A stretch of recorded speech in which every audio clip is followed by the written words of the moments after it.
Thanksgiving was always my favorite holiday. A day where everyone gathered, free from the stress of gifts or expectations, to simply share a meal and reflect on gratitude. This year, however, something about Thanksgiving didn't feel right. It began with an invitation. My Aunt Clara, the eccentric outlier of our family, had written that she was hosting Thanksgiving at her home in Miller's Hollow, a tiny, forgotten town tucked deep in the woods of upstate New York. Clara had never hosted before. She rarely even showed up to family gatherings, citing vague ailments or a longing for solitude. Her letter had come out of the blue, penned in her elegant cursive. "Come, all of you," it read. "This will be a Thanksgiving to remember." Against my better judgment, I decided to go. My mother had passed last year, and I felt it was important to keep some semblance of family connection alive. Plus, Clara's letter had a peculiar pull. There was something hypnotic in her words that lingered in my thoughts long after I'd read them. I arrived on the Wednesday before Thanksgiving, driving through winding roads cloaked in dense forest. The town of Miller's Hollow was barely more than a scattering of houses and a shuttered general store. Clara's house sat at the end of a narrow dirt road, surrounded by skeletal trees whose gnarled branches reached toward the sky like accusing fingers. The house itself was a hulking Victorian relic, its paint peeling and windows dark. I was the first to arrive. Clara greeted me at the door with a wide smile that didn't quite reach her eyes. She looked the same as I remembered, tall and willowy, her gray hair pinned into a severe bun. Her eyes, though, they were sharper than I remembered, almost feverish. "You made it," she said, gripping my hands in hers. Her skin was icy. "Of course," I replied, trying to ignore the faint smell of damp earth that clung to her clothes. "It's been too long." She led me inside. The house smelled of rosemary and something metallic I couldn't place. It was dim, lit mostly by candles that flickered in ornate sconces along the walls. The dining room table was already set with mismatched plates and tarnished silverware.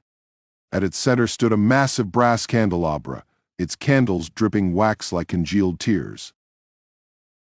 "Where is everyone?" I asked. Clara's smile widened. "They'll be here soon," she said. "In the meantime, make yourself at home." I spent the next hour wandering the house. Clara had always been a collector of oddities, and her home was no exception. Shelves were lined with jars of preserved insects, animal skulls, and what looked unsettlingly like human teeth.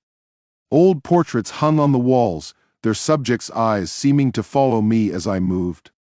In one room I found a stack of old journals.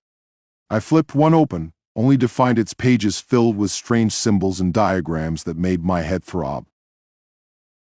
By the time the rest of the family arrived, night had fallen. My cousins, their spouses, and a smattering of aunts and uncles filed into the house, their faces shadowed and pale in the flickering candlelight. Everyone commented on how strange it was that Clara was hosting, but no one dared to voice their unease outright. We all took our seats at the long dining table, Clara at the head. The meal began in typical Thanksgiving fashion, with an overly long grace led by Uncle Henry. The food was unusual. The turkey looked perfect, but tasted faintly of ash.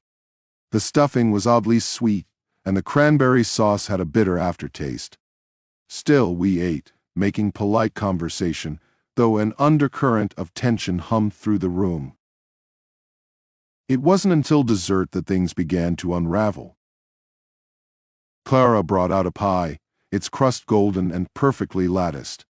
She set it on the table with a flourish, her eyes gleaming. "A family recipe," she said. "A tradition from long ago." The moment the pie was served, the room grew unnaturally quiet. My first bite was cloyingly sweet, with a strange metallic tang that set my teeth on edge. Around me, others were reacting similarly, exchanging uneasy glances. But Clara watched us with an intensity that made it impossible to refuse a second bite. Then the lights went out.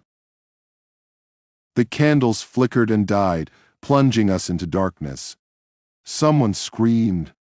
I tried to stand, but my limbs felt heavy, as if my blood had turned to lead. Around me, chairs scraped against the floor as others tried to move. Clara's voice cut through the chaos, sharp and commanding. "Stay seated," she said. "It's time." The air grew thick, pressing against my chest. Shadows moved in the corners of the room, slithering closer. I saw shapes that shouldn't exist, elongated limbs, eyeless faces, mouths that opened wider than seemed possible. They whispered, their voices like the rustling of dead leaves. "What's happening?" I croaked, my throat dry. Clara stood, her face illuminated by a sickly green glow that seemed to emanate from nowhere. "Tonight," she said, "we give thanks." The shadows swarmed, and I realized with dawning horror that they weren't just shadows. They were things, their bodies writhing and pulsing as they descended upon the table. I felt something cold and wet brush against my arm, and I screamed. The room was chaos. People scrambled to escape, but the doors wouldn't budge. The windows showed nothing but darkness, as if the house had been swallowed whole. One by one, the shadows claimed my family, their screams cutting off abruptly as they were dragged into the void.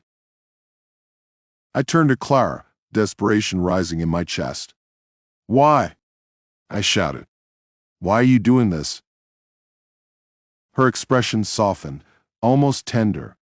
"It's the price we pay," she said. "The hollow demands its due." Something heavy collided with me, knocking me to the floor. I struggled against the weight, feeling cold tendrils wrap around my arms and legs. My vision blurred, the world spinning as a low guttural sound filled my ears. And then a silence. I woke up hours later, alone. The dining room was pristine, the table set as if nothing had happened. My family was gone. The only sign they'd ever been there was a faint imprint in the dust where their chairs had been. I stumbled outside, the morning light blinding. My car was still parked where I'd left it, keys in the ignition. Without thinking, I got in and drove, not stopping until I was miles away. I never went back to Miller's Hollow. The police found no trace of my family, dismissing my story as hysteria. But I know what I saw. I know what happened. Every Thanksgiving since, I've heard whispers in the night, voices calling me back. I keep the lights on and the doors locked, but it doesn't help. Something was left unfinished that night.